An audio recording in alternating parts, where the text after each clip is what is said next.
नमस्कार शेतकरी मित्रांनो, अखेर कर्जमाफीबाबत एक चांगली अपडेट मे महिन्यामध्ये येण्याची दाट शक्यता आहे शेतकरी मित्रांनो.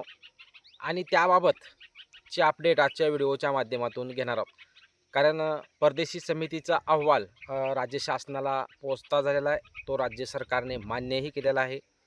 आणि पुढील 1 ते 2 दिवसामध्ये जी मंत्रिमंडळाची बैठक आहे, त्या मंत्रिमंडळाच्या बैठकीमध्ये एक ठोस निर्णय जाहीर केला जाऊ शकतो. आणि जो आलेला अहवाल आहे, तो अहवाल याच्या मंत्रिमंडळाच्या बैठकीत मंगळवार किंवा बुधवार या दिवसामध्ये बैठक होऊ शकते मंत्रिमंडळाची. आणि यामध्ये जो कर्जमाफी समितीचा जो अहवाल देण्यात आलेला आहे, तो अहवाल त्या मंत्रिमंडळाच्या बैठकीमध्ये सादर केला जाऊ शकतो.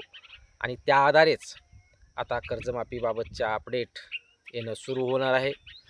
एक महत्त्वाची अपडेट आजच्या व्हिडिओच्या माध्यमातून जरी पाहिली गेली शेतकरी मित्रांनो, जेव्हा कर्जमाफीसाठी समिती गठीत करण्यात आलेली होती, जेव्हा कर्जमाफी जाहीर करण्याचा निर्णय घेण्यात आला आणि समिती गठीत करण्याचा प्रयत्न राज्य सरकारकडून करण्यात आला, त्यावेळेस किसान महासभेनं समिती गठीत न करण्यासाठीचा विरोध केलेला होता.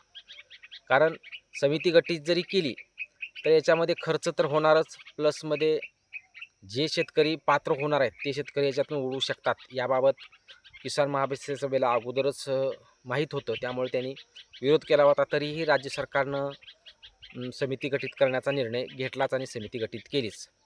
परंतु आता समिती गठीत करून अहवाल आलेला आहे आणि राज्य सरकारने जो राज्यामध्ये जो शेतकऱ्यांचा रोष येत आहे की अटी नियम जो राज्य शासनाकडून लावल्या जाणार आहे त्याला जो विरोध होतो आहे, ते पाहून आता राज्य सरकारनं एक पाऊल मागं घेत महात्मा ज्योतिराव फुले ज्या पद्धतीने कर्जमाफी करण्यात आलेली होती, त्या पद्धतीचीच कर्जमाफी करण्याचा निर्णय घेण्यात आलेला आहे. मग त्या पद्धतीची जर कर्जमाफी करायची जर राज्य शासनाला आहे, तर मग समिती कशासाठी केली? सरकारला भविष्यातल्या कर्जमाफी शेतकऱ्यांना कर्ज शेतकरी परत कर्जबाजारी होऊ नये या समितीवर अभ्यासगट करण्यात आला. मग त्याचं काय झालं? असे प्रश्न व सवाल अजितजी नवले यांनी किसान महासभेद्वारे राज्य सरकारला केलेले आहेत. आणि त्यांनी हेही स्पष्ट केले की महात्मा ज्योतिराव फुले योजनेची ज्या पद्धतीने कर्जमाफी झालेली होती, त्याच पद्धतीने जर कर्जमाफी करायची होती तर मग एवढा वेळ कशाला लावला, समिती कशाला गठीत केली, समितीचा अभ्यासाचं काय झालं, आणि शेतकऱ्यांना फायदा व्हावं, बँकेला फायदा होऊ नये ह्या पद्धतीची कर्जमाफी करायची, मग एवढा राडा कशासाठी झाला?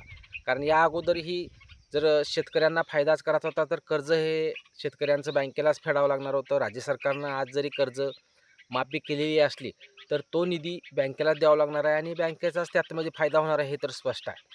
आता परत राज्य सरकार म्हणते की महात्मा ज्योतिराव फुले योजनेची ज्या पद्धतीनं कर्जमाफीची अंमलबजावणी झालेली होती, त्याच पद्धतीनं अंमलबजावणी याही कर्जमाफीची होणार आहे.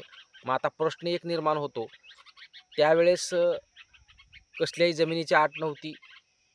श्रीमंत शेतकरी असो, गरीब असो, मोठा असो, मग या कर्जमाफीमध्ये जर महात्मा ज्योतिराव फुले कर्जमाफी योजनेप्रमाणे जर निर्णय घ्यायचा असेल तर मग जे तुम्ही नियम अटी लावण्याचा प्रयत्न करत आहात ते लावले जाणार का? हा मोठा सवाल अजितजी नवले यांनी केला आहे. आणि महत्त्वाची मागणी त्याच्यामध्ये जर पाहिली गेली शेतकरी मित्रांनो, की जे रेग्युलर शेतकरी आहेत, नियमित कर्ज भरणारे शेतकरी आहेत, त्या शेतकऱ्यांना जे थकबाकीदार शेतकरी आहेत त्यांच्या इतकाच लाभ द्या, अशी मागणी किसान महासभेच्या माध्यमातून केली जात आहे.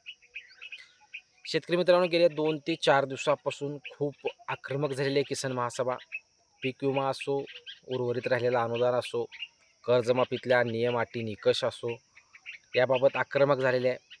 अजितजी नवले यांनी स्वतः प्रेस घेऊन ह्याच्यामध्ये स्पष्ट केले की ज्या शेतकऱ्यांनी नियमित कर्ज भरले आजपर्यंत, त्या शेतकऱ्यांना जितका लाभ थकबाकीदार शेतकऱ्यांना आपण देणार आहात, तितकाच लाभ त्या नियमित कर्ज भरणाऱ्या शेतकऱ्यांनाही द्या, अशी मागणी सध्या जोर धरू लागली आहे.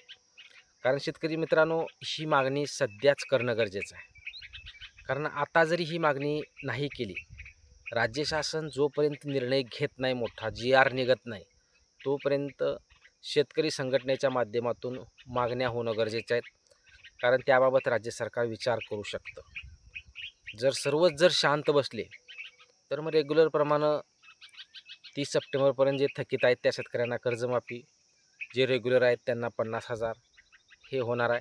परंतु अपेक्षा ही आहे की ज्या शेतकऱ्यांनी लोकांचं ऋण उपसून जे कर्ज भरलेलं आहे त्या शेतकऱ्यांना फक्त तुम्ही 50,000 रुपये देता. हे खूप मोठं नुकसान ह्याच्यामध्ये रेग्युलर शेतकऱ्यांचं होऊ शकतं. आणि हीच बाब आता किसान महासभेचे नेते अजितजी नवले यांनी हातात घेतलेली आहे. त्यांनी राज्य सरकारलाही मागणी केलेली आहे की जे शेतकरी नियमित कर्जफेड करतात त्या शेतकऱ्यांना थकबाकीदार शेतकऱ्यांना जितके तुम्ही लाभ देत आहे तितकाच लाभ त्याही शेतकऱ्यांना देण्याची मागणी त्यांनी केलेली आहे. मग आता राज्य सरकारकडून याबाबत कुठली पावले उचलली जातात? आता जी कर्जमाफी सध्या केली जाणार आहे त्या कर्जमाफीत व महात्मा ज्योतिराव फुले कर्जमाफीमध्ये फरक आहे. अजून यावर्षीची कर्जमाफी जरी जाहीर झालेली नसली परंतु त्यांनी सांगताना हे स्पष्ट केले की या अगोदरच्या कर्जमाफीपेक्षा ही वेगळी कर्जमाफी आहे. मग आता ते म्हणतात की महात्मा ज्योतिराव फुले याच्या ज्या पद्धतीनं कर्जमाफी झाली होती त्याच पद्धतीची कर्जमाफी आता परत होणार आहे. मग महात्मा ज्योतिराव फुले कर्जमाफीमध्ये सीमांत शेतकरी, गरीब शेतकरी, मोठा शेतकरी असा काहीही नियम नव्हता. मग आता हा नियम नाही का असाही सवाल राज्य सरकारला त्यांनी केलेला आहे. आणि लवकरात लवकर अहवाल सादर करा अशी मागणी त्यांच्याकडून करण्यात आलेली आहे. कारण आता समितीचा अहवाल सादर झालेला आहे. राज्य सरकारला जी काही कर्जमाफी जाहीर करायची आहे ती लवकरात लवकर करा, जेणेकरून कोणता शेतकरी याच्यामध्ये बसू शकतो, कोणता शेतकरी याच्यामध्ये बसू शकणार नाही, कोणत्या शेतकऱ्यांना लाभ किती मिळणार याबाबतची स्पष्टता सर्व शेतकऱ्यांना येईल अशी मागणी त्यांनी केलेली आहे. आणि त्याच्यानंतर शेतकरी संघटनेचा जो निर्णय होईल पुढच्या भविष्यात कारण त्या कर्जमाफीवर शेतकरी समाधानी असेल का ह्याबाबतही मोठे प्रश्न निर्माण होत आहेत.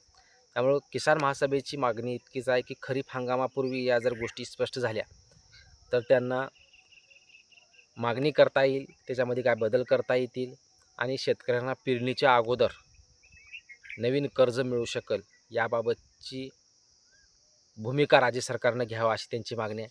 कारण तुमचं जरी कर्ज माफ झालं तर तुम्हाला नवीन फाईल टाकता येणार आहे, कर्जाची नवीन मागणी करता येणार आहे. मग ते खरीप हंगामापूर्वी जर सर्व झालं, कारण आता पेरणीचे दिवस येऊ शकतात आणि त्यावेळेस शेतकऱ्यांना बियाणं, खत, नांगरणी, पेरणी या सर्व गोष्टीचा खर्च असतो. त्यामुळे जास्तीत जास्त लवकरात लवकर जो काही कर्जमाफी आहे ती जाहीर करून त्या शेतकऱ्यांना भविष्यात नवीन कर्ज उपलब्ध होईल या पद्धतीने निर्णय राज्य सरकारने घ्यावा अशी मागणी केलेली आहे. आणि सर्वात मोठी मागणी म्हणजे ज्या शेतकऱ्यांनी नियमित कर्जफेड केलेली आहे, नियमित कर्ज भरलेलं आहे, रेग्युलर शेतकऱ्यांचं शेतकऱ्यांनी कर्ज भरलेलं आहे त्या शेतकऱ्यांना, थकबाकीदार शेतकऱ्यांना जितका तुम्ही लाभ देणार आहात तितकाच लाभ द्या अशी मागणी केलेली आहे. त्यामुळे आता या मागणीचा किती असर राज्य सरकारवर पडतो, राज्य सरकार याबाबत कुठला निर्णय घेऊ शकतं, उद्याच्या मंत्रिमंडळाच्या बैठकीमध्ये ह्याच्यामध्ये काय बदल केले जाऊ शकतात का? कारण या मागण्या जोपर्यंत GR येत नाही, राज्य सरकारकडून घोषणा केली जाऊ शकत नाही तोपर्यंत करणं गरजेचं होतं. त्यामुळे यांनी मागणी केलेली आहे. आता पाहूयात की मंत्रिमंडळाची बैठक झाल्यानंतर राज्य सरकार याबाबत कुठला ठोस निर्णय घेतं आणि कोणता निर्णय त्यांच्या माध्यमातून येतोय हे पाहणं गरजेचं आहे. त्याबाबत जर अपडेट आली तर लागली चॅनलवर व्हिडिओ येईल. चॅनलवर जर तुम्ही नवीन असाल तर चॅनलला सबस्क्राईब करा व जास्तीत जास्त शेतकऱ्यापर्यंत व्हिडिओ शेअर करा. धन्यवाद.